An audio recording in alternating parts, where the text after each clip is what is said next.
थे कि answer writing की प्रैक्टिस बहुत की, तो उसके पीछे मेरा ये था कि जब मैं हमेशा प्रीलिम्स का कोई भी पेपर टेस्ट देती थी, हम मॉक टेस्ट देते हैं, तो मॉक टेस्ट देती थी तो हमेशा मेरे मार्क्स करीब 90 to 110, 120, इससे ऊपर मेरे कभी मार्क्स नहीं जाते थे। तो मुझे हमेशा ये डर था कि यार प्रीलिम्स में कहीं मेरा कुछ, क्योंकि कट ऑफ भी इसी कुछ रेंज में जाता है, तो हमेशा लगता था कि यार कुछ गड़बड़ यहाँ ना हो जाए। लेकिन जब मैंने आंसर राइटिंग की और मेंस एग्जाम के बारे में जाना, तब मुझे लगा कि आंसर राइटिंग एक ऐसी चीज़ है, मेंस एक ऐसा फेज़ है सिविल सर्विस एग्जाम का जहाँ पे आप अच्छे से तैयारी कर सकते हैं। And if you have written the answers, if you know कि you have covered the points well, if you have included उसमें कुछ आपने facts, international reports, government schemes, आपने कुछ ऐसे उसमें सॉल्व भी डाला है, तो जो रिजल्ट आएगा वो सेटिस्फैक्ट्री ही आएगा, अच्छा ही आएगा। तो मेंस एक ऐसा पार्ट है जिस पे आप काफ़ी बैंक ऑन कर सकते हो। एक्सपीरियंस यही बताऊंगी कि आंसर राइटिंग पे आप विशेष फोकस कीजिए।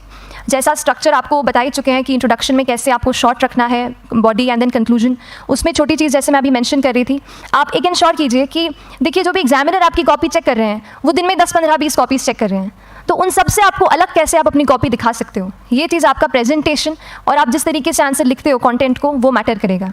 आप इंश्योर कर सकते हैं कि आपके आंसर में कुछ फैक्ट्स, गवर्नमेंट की स्कीम्स, कुछ कमिटीज़ बैठती हैं, जैसे एक प्रिवेसी पे justice BN Shri Krishna committee की रिपोर्ट आई है, तो आप मान लीजिए आपको कोई प्रिवेसी पे सवाल आ गया तो आपने उन कमेटी का नाम कोट कर दिया। ऐसे बहुत सारी कमिटीज़ होती हैं। कुछ इंटरनेशनल रिपोर्ट्स आते हैं, वो आप उनको इनके बारे में लिख सकते हैं।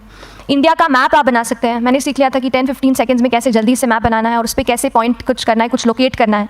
तो ये कुछ ऐसी चीज़ें हैं जो आपके आंसर्स को एनरिच करेंगी और प्रेजेंटेबल बनाएंगी।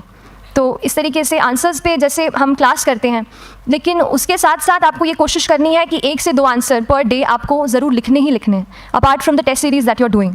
आंसर राइटिंग से 2-3 चीज़ें होती हैं, ना केवल हमारी एक लिखने का हमें समझ आता है हम क्या लिखते हैं कैसा है, पर हमारा कॉम्प्रिहेंशन भी इम्प्रूव होता है। हमें कितना समझ में आया वो भी हमें खुद समझ आता है जब हम आंसर्स लिखते हैं। और इसीलिए आंसर राइटिंग पे आप फोकस कीजिए, 1 से 2 आंसर ज़रूर लिखिए। और आंसर राइटिंग के बाद